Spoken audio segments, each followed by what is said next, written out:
We will now turn it to the audience for your questions, which the panelists will try to answer. You can also provide us with comments if you prefer. Good morning, everyone. Thank you for the presentation. My name is Dayo Adeniji from KPMG in Nigeria. And my question is directed to Mr. Tokwe Faswa. And I think it's quite similar to what Ajibola had asked just after you finished speaking. It's about the interest rates. I mean, from my own point of view, I'm happy, taking a position, getting the returns from the increased interest rates. And I do understand what the CBN is trying to address with the negative yield, because really, if you look at the inflation, the level of inflation and the returns, you'd agree that the real yield or the real return is still negative. So I know the CBN is trying to cover that gap. But my issue is with the manufacturing sector, which is, the real sector, and like Jibola had alluded to. How do we expect, production to occur if, the interest rate is so high? And what exactly is the government looking at? I know we've had about 2 or 3 executive orders in the oil and gas sector. Are we looking at having some kind of executive order in the manufacturing sector to actually motivate and try to ramp up production or manufacturing? Because we think that sector actually needs a lot of intervention. And we've all agreed here at this session that without we just really need to have production. And without production, we might not experience the kind of growth that we want. So, given that you advise the president, I thought maybe you might have some ideas around that, and hopefully maybe that's something that is being that you're thinking about. And the other one is with respect to the different windows that we have, exchange rate. I think if we're trying to unify, it's kind of negates the objective that we're trying to achieve. If we still have customs window, well, we have the NAFEM, which is the official, but we still have customs, which has been changing very frequently. I think that needs to be addressed, and I don't know if you have any thoughts around what can be done or what is being done in that area. Thank you very much. Thank you. Good morning, everyone. I want to stand on existing protocol. My name is Oji Udemezu. I'm CEO of Flame Academy and Consulting Limited. I have a few comments to make, and then quickly a flash of questions. Few comments and a flash of questions. Number one, we will not avoid the real issues here. For me, number one issue we have in this country, Nigeria, is bad and unethical leadership. When you talk about lack of governance in the oil and gas sector, it is leadership issues. Just like Central Bank did recently, after they kept covering the fact that we kept mentioning, even on the air, about unethical practices in Central Bank. It just came up recently after the audit that they did, which was PwC or who, a thorough audit that brought about, well, for now, 2.4 billion illegal and unethical requests that Central Bank governor even mentioned. I can assure you that more than 100 times of that volume had been wasted in years of defending Naira under the last governance of Central Bank. In the oil and gas sector, how are we sure how much of oil we actually produce in this country? Who has held the IOCs and the NNPC of this world to account with the amount of oil that we produce in this country? We are just groping in the dark. And until we solve this, we'll continue to speak this grammar to no end. So number one issue is unethical leadership and the fact that nobody actually cares about the entity called Nigeria. People get into leadership and they want to support themselves, support their friends, and maybe their tribe. Nobody actually holds out for this country, Nigeria. Nigeria, we're all very proud of. Nobody cares about this country. Number two, let's not be too hasty about celebrating the Naira gain. I can tell you confidently, don't quote me or use this to invest, but I can tell you confidently that Naira has not yet recovered. Number one, a lot of outstanding obligations are yet to be met. Both forward transactions that were promised in the past have not been met. A lot of formal demands are still outstanding. Several industries, I'm talking for Manufacturing Association of Nigeria here today, many of you who are producers can attest to today, they have more than 3 years backlog of requests that have not been met. True or false, I'm sure you know it's true. And so formal demands have not been met in backlog. Current formal demands are still not being met. And that's why government now says in Nigeria that for you to get your FX, show us your 3 years tax war certificate. What is that? Go to Kenya, go to Rwanda, you pick dollar at the same rate in the street. No big ceremonies to be able to take dollar in the bank. So why do I have to give you my 4-year or whatever tax? It shows that there's still a high inability to meet current formal demand. Do we know how much the informal sector contributes to our economy? More than 50%. Who provides the USD for them? There are several issues. I don't want to dampen our hope or discourage our economic advisor. Naira is facing a panic-driven gain. Several demands are not being met. When that panic game ends, trust me, in a few months, we will see the real values again. But I believe that the central bank is doing a lot, and they are consistent in what they're doing. Over a long time, we will actually see the real gain. Mind you, the foreign portfolio investors we're celebrating are coming in are portfolio in nature, what they are, short-term profit seekers. When they suddenly need their $5 billion to go back to their country, who will give them the dollar? Where will it come from? On productivity, my dear economic advisor, let me assure us, you are a very sound economist, and we know that there's no way Nigeria can go near to the kind of productivity that we want. We have a president who has promised that we want an 8-year target of a $1 trillion economy. It's a huge target. And it means that we must start running a double-digit economic growth, GDP, right from now till that 8 years. How will that happen when interest rate is hitting the roof in the fight to rein in inflation that is largely cost push, not demand pull? I'm sure you understand me very well on that. Demand pull inflation is what the Central Bank of America, US Fed, or the Bank of England, and all of them will be pushing because the economy are actually driven by proper demand. While we are frustratingly trying to curb inflation, domestic demand is suffering heavily in Nigeria. Productivity is suffering, unemployment is rising, and we cannot achieve any productivity. And coming to the issue of the cost of inflation, let me remind us that until you need to be rounding up, please. Okay. Maybe I'll just go to my first questions. Quickly, questions. Do we really expect the cost of fuel to come down, sir, Mr. Economic Advisor, when we know that we're still paying subsidy on price of fuel? Number two, how can housing prosper when there's a high inequitability in the economy? Those houses are locked up, those capitals are locked up. Who owns those buildings? Politicians and those who have made money out of government. Because Nigerians are getting poorer and poorer every day. More than 130 million Nigerians are getting poorer. Who is buying this property? Can all of us here who are in this middle class say that we own these houses locked up along the Lekki corridor or in Abuja? Of course, you know the answer. Okay. Thank you very much, sir. Thank you very much. All protocol duly observed. My name is Okoyemi Adegboro. I'm with Pit Stop Lagos. Pit Stop Lagos is a restaurant and a lifestyle place just off Ajose Adeogun by Alibotin office over there. My question is directed to Dr. Ayeye, our doctor, but who is now treating us in the facility management space. Reduction of inflation and interest rate is directly related to facility management. And I feel the importance facility management plays in the economy is not being talked about so much.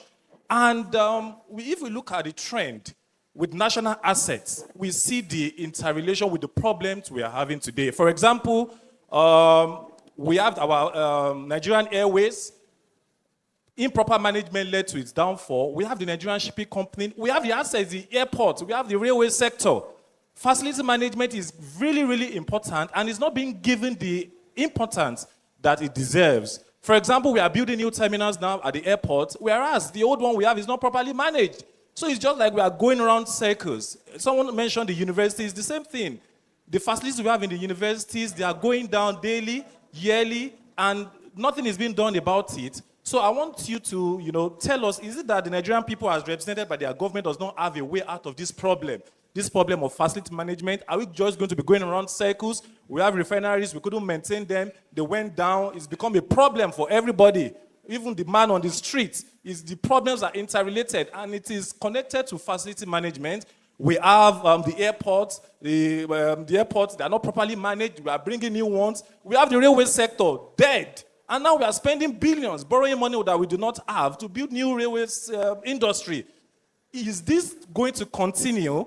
Please, what do you think is the way out, sir? Thank you. Good morning, everyone. My name is Temitope Odulate from NigerDoc, and my questions are related to facility management. I said I would draw from the last speaker, I would say.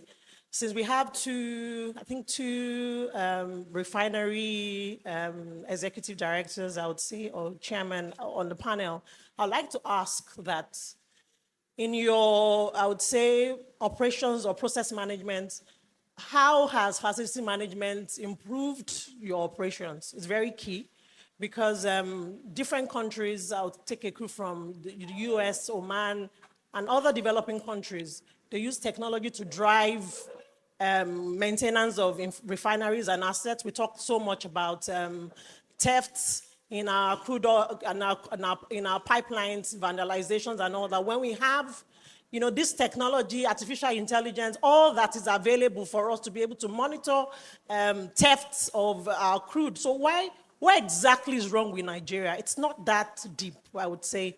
The advancement in different different countries in which we can take a clue from is available to us. But now that we have, modular refinery owners, I would say, or asset owners within us, what exactly are you doing on facility management? Like Dr. Ayeye clearly stated in his keynotes, talked about the life cycle of any asset is the optimization of it, it's around facility management.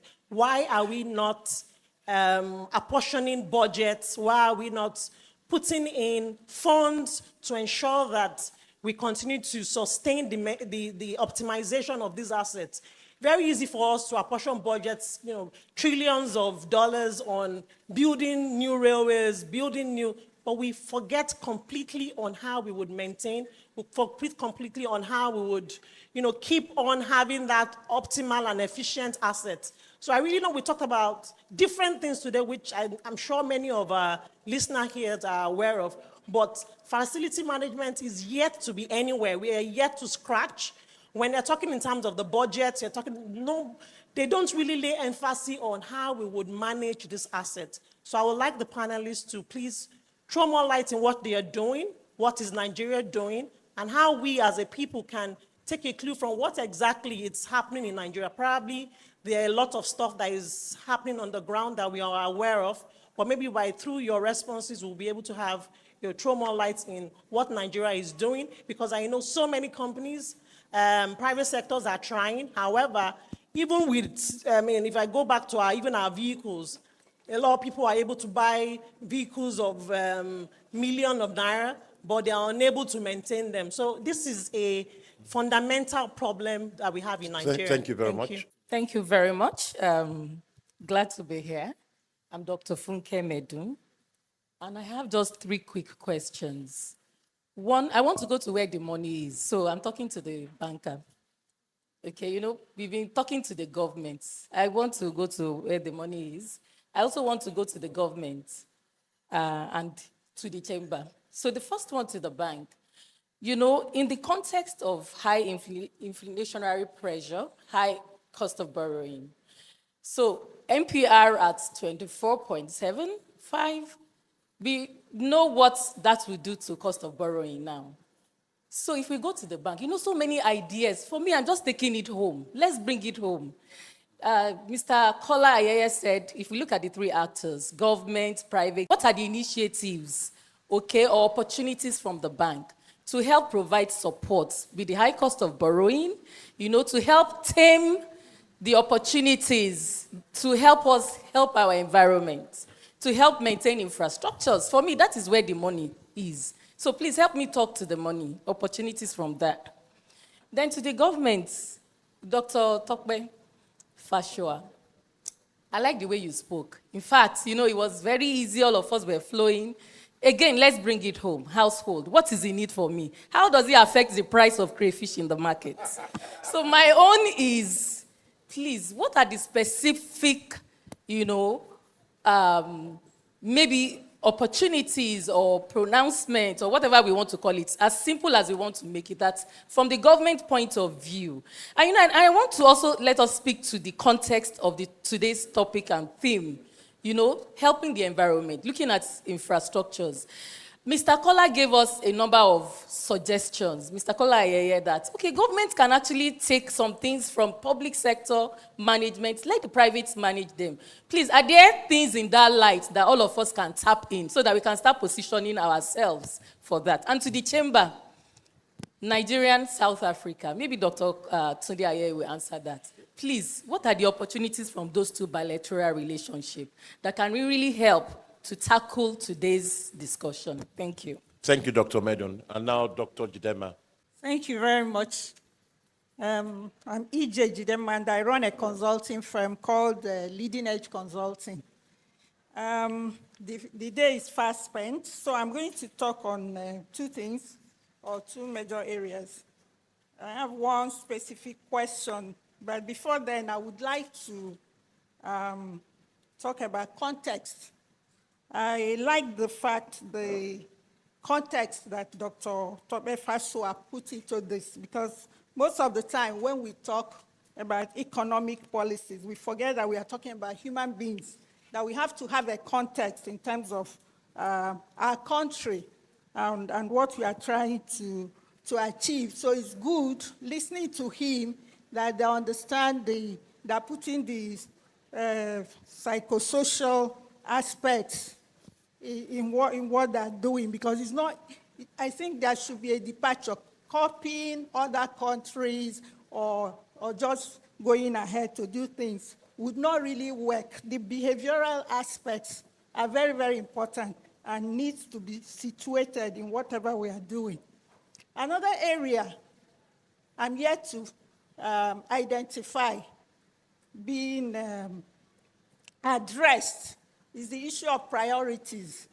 You know, the stage we are in now, we have so many problems, but that's not the issue. And we cannot solve all of them at the same time. So we need to see definite priorities in terms of time frame and so on, you know, so that all these things can be done. Otherwise, those 8 years might come and go, and one would not see what has been achieved. For instance, we are talking about power and so on. If we had fixed power by now, so many other things would have taken shape, whether it's employment, whether it's economic well-being. Then the other thing I see lacking is orientation. We may speak all these economic terms, GDP, inflation, whatever, but honestly, we need to take the people on board. And how do we take the people on board? There has to be people that are sort of, all these things are trying to delayer them to first principles so that people will understand what you are doing. Paint the picture of the desired future. What is the future that we are working towards? What is the essence? Because you know, to galvanize people. Honestly, people are really, the economic hardship is very much. It's biting, so we need to understand. It's not about people in this room. It's about people who don't even, you invite someone, somebody says he's coming to your office, an artisan, and they don't even know how to go back because they cannot afford the transportation. They're held back. People need to understand what is really going on and how best. So I don't want to talk too much, but there's need to have proper reorientation, someone doing that, and getting people in the positive, because we need that positive energy to be able to achieve whatever we are doing. So my direct question is to Dr. Tope Fasua, is anything stopping us from selling crude in Naira to the local refineries? I'm not an economist, I may not know. Is anything stopping us? Because every other geographies or whatever, they do what suits them. And I don't know if anything is stopping us, because most of the problems we have, we saw them coming. Insecurity, you cannot be talking about food insecurity, but you saw the insecurity coming. You saw the farmers in Benue and Plateau being displaced. So what are we expecting? So we need to really come down to earth in looking at these things. Thank you very much. Thank you very much. The questions have ranged from some addressed to Dr. Fasua. There was one addressed to Dr. Ayeye that I think I'll help you with. Dr. Medum actually asked, her last question was how the chamber can facilitate the exchange and the exchange of value. And I introduced the South African delegation earlier. So you have a trade delegation of investors. Someone said a lot of the money coming in is FPI. Those guys you see sitting down there actually represent FDI. These are investors who do business in South Africa that have made the effort to travel to Nigeria to come and meet with us and explore areas where we can be of mutual benefit. The South African businesses are going to be exhibiting today at the Agro-Foods and Plast Prints exhibition that is happening at the Landmark Event Center. So if you want to know more about their respective companies and what they do back in South Africa and what their interests are in Nigeria, the sectors they will be interested in investing in, and whether you can key into that, please join them at the Landmark Event Center. They will be there all day today, and you will see areas where you can collaborate. That's one way in which we facilitate the exchange as a Chamber of Commerce. And we have this event regularly where we bring trade delegations from South Africa. We also have a few instances where we take trade delegations out of Nigeria in South Africa to also have, again, an exchange between our respective countries. And like many people here have said, the game being played is to have investment pouring into Nigeria. And nobody's going to invest in Nigeria if Nigerians themselves are not investing in Nigeria. We have to set up more companies. We have to employ more people. We have to engage talent. And like Dr. Fashua said, it's not only the primary areas. We have to be looking for complex economic activity that utilizes a lot of value that we can bring to the table. So that's my own response to help my brother, Dr. Ayeye, so that he can make sure I eat breakfast later on. And my hope is that we can be done with all this in the next 10 minutes. I know breakfast is getting cold. So I think I should turn it over to you first, Dr. Fashua. Mr. Phillips, unfortunately, Dr. Fashua is insisting that you have to say something. Well, thank you. Please permit me to sit down. You see, we have so many things to deal with in this country, and we all know that. And just based on all the conversation that's been going on, I always sit down and I wonder, where do you start? There's such a huge multiplicity of ideas. Suggestions are being given to people in government every day, as we are seeing right here now. And I say we have a large number of WhatsApp advisors to government. And because we cannot give a solution here to every single possible, you've got your own problem, no matter what sector you're in. We've all got major issues. And so when we try to prefer solutions, we sometimes have to go to something that's extremely basic. Okay, we all tend to be operating at mid-level, ground level, and we need to go a bit higher up in our thinking. So you find that my boring solution is always that we need to build great institutions. And to do that, we really do need to see how we can get our leaders to become responsible. To get our leaders to be responsible, we have to establish a rule of law in this country. We have to establish an environment in which the law takes control and nobody's above the law and everybody are forced to behave in a proper way. If leaders and everybody else in this room, we are forced to behave properly because the law will always come after you, that's the first step. If these guys or all of us begin to work in our institutions and we want to build great institutions that would outlive us, that do the things that they're supposed to do and offer people value for them to exist, I think that's going to be the second major thing we have to take advantage of. The third thing is that we really do need a national value proposition. We talk about it all the time. What really is our national value proposition? What would come to the mind of anybody when the word Nigeria is mentioned? Is it positive, is it negative, or is it something that we are known for? And we've got to make up our minds what it is we want to be known for. And that's what leadership is about. That's what the presidential responsibility is about, to say, I stand up on behalf of this country to say this is who we want to be, and this is how we're going to be perceived in the global community. For us to move forward with all the brilliant ideas that we've been talking about, we need investors. either foreign or local. We just do need investors. It's not all about going to borrow money at 29, 30, 40%.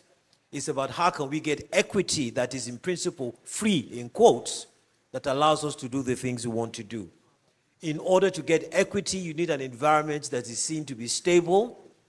And to be stable, it means everybody is doing what they're supposed to do as best as they can. Again, going back to institutions that are operating the way they should. We need one that is secure, because we do know that security is a major, major issue. And we all talk about that. Again, for our security system to work, we've got to look at our institutions that are responsible for these things. And are they doing what it is they're supposed to do? We need an environment that is very equitable, in which people are fair to each other, and in a way that we don't have the haves and the have-nots, and you have a continuous oppression of people going on so glaringly, okay? And then obviously I talked about law. And obviously for us to be productive, which is the whole idea of investments, how can we create a truly productive economy? You know, I agreed a bit when it was mentioned by Tokwe about the fact that, look, you know what? When the Naira was really going bad, I was actually smiling and I said, I really don't mind. I said, I really don't mind. I said, let's get people to begin to focus inwards. Because I know of nephews and cousins that are saying they have to bring their kids back home because they can't afford. And the ability to continue to sustain an externally driven environment to govern our own is one that we're trying to get out of. So it's to your tent, O Israel. Everybody come back home and let's try and see the best that we can do with what we have. Because this whole idea of saying that it's got to be, we've got to have a situation whereby the only time we are using dollars is to bring in something that is going to be productive in this environment, to produce things, to manufacture things, and not just to consume things. And I think this is possible. But you see, at the end of the day, it's all down to each and every one of us. It's down to each and every one of us, because we propose that things should happen. We want other people to do certain things that we are not prepared to do ourselves. So we've got to look at the leadership. We've got to have the rule of law. We've got to agree that we've got to build great institutions that are respected and admired by people, that even we ourselves in this country will be very confident and proud of. Beyond that, the rest is all detail. Whether it is manufacturing, whether it is building houses, whether it is healthcare, whatever it is. Let us build great, sustainable institutions that will, 100 years from now, will still be in existence. Thank you very much.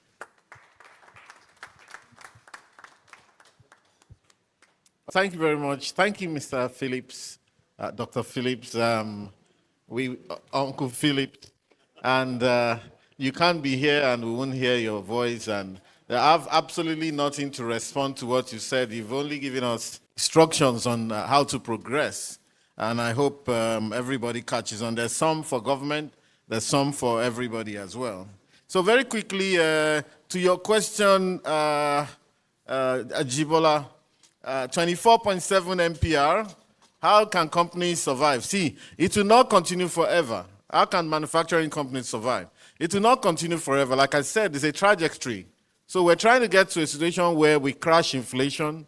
So interest rate may have to come up, but I'm actually in the strong advocacy that we don't focus only on interest rates. We also do the necessary things, including advocacy by the normal people, to ensure that this inflation quickly goes down. So if, for example, the central bank MPC, they hold the next meeting and they increase this by 1%, 25.75, don't panic.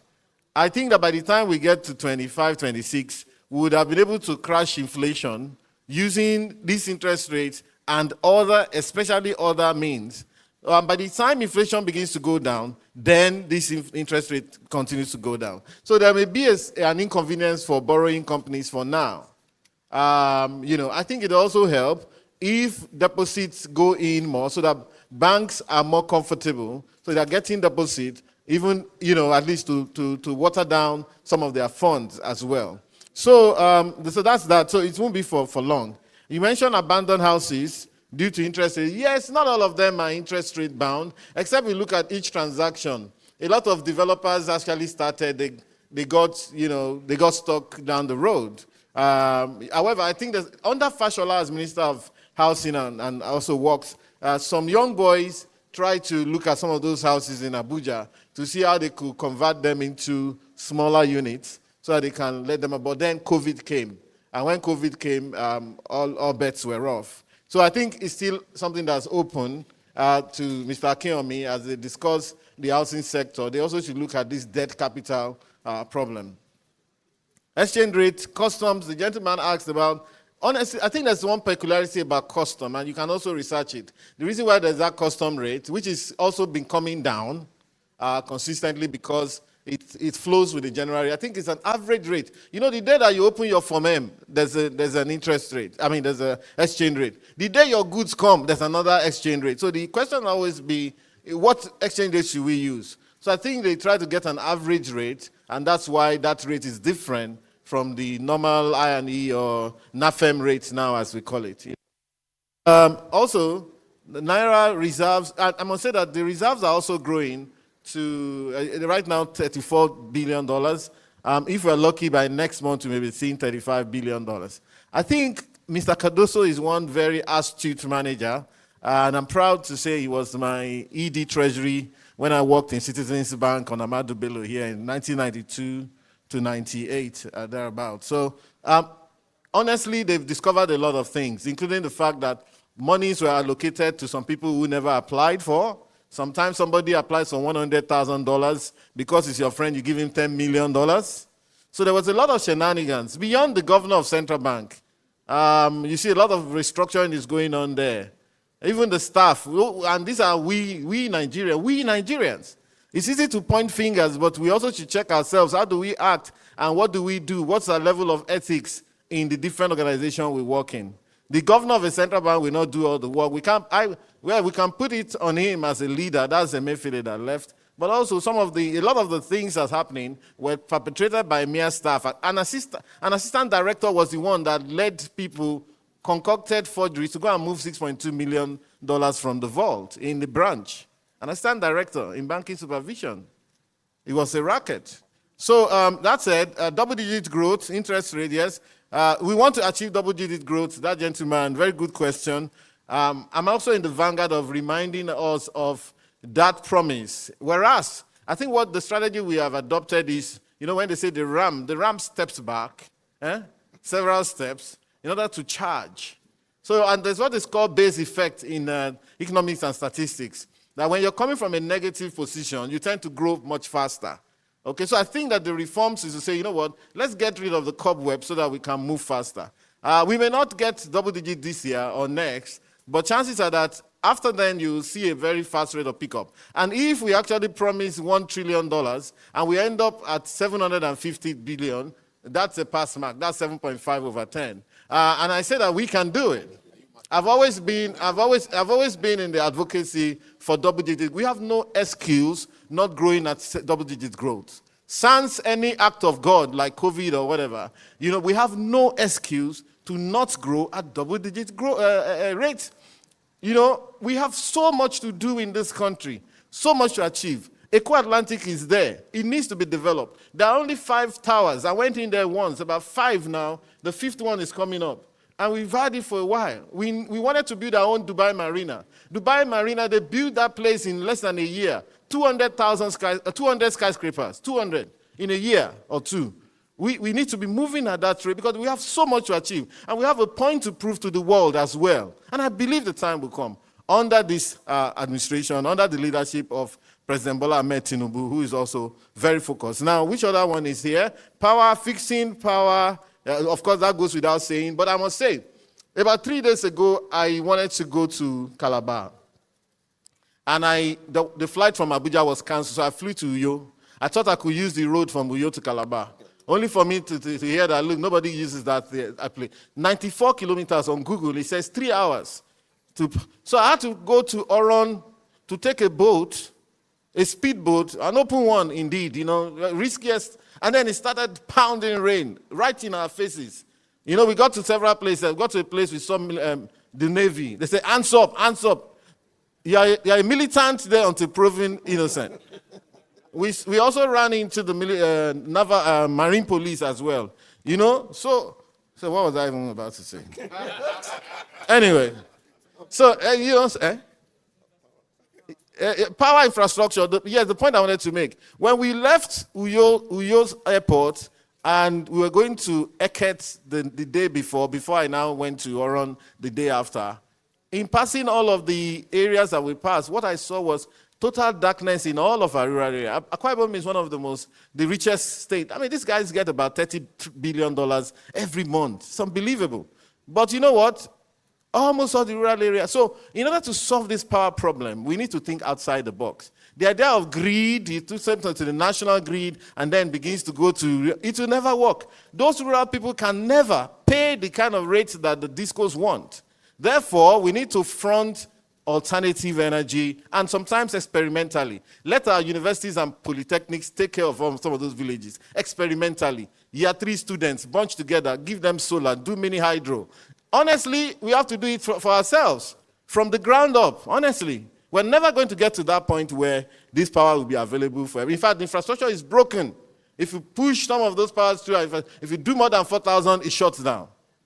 Selling crude oil in Naira, I very much support that. And I did say that, honestly, it's a no-brainer. Subject to the fact that we have commitment to these IOCs who are holding us back. Honestly, I just saw something now on WhatsApp. Reuters, today, Dangote refinery is seen as a threat to the refineries in Europe. And I just posted it. And they show that, in fact, most of the refineries, the bulk of their production comes to West Africa. You think that they're going to, look, it's a blood sport. Economic development is a blood sport. Nobody should deceive themselves. So when we talk, let's know these ones are conspiracy theories. It's a blood sport. You want to spoil my business, think I'm going to open my eyes? So whatever we have to do to get Dangote going, to get these gentlemen going who have refineries, we have to do. Front it. Shout it. Get people to write in the press if you can't write yourself. Whatever works, Basics, so I think selling crude oil, yes, I think that's basically, the rest are the comments and advices by Mr. Philip. Thank you very much for the opportunity.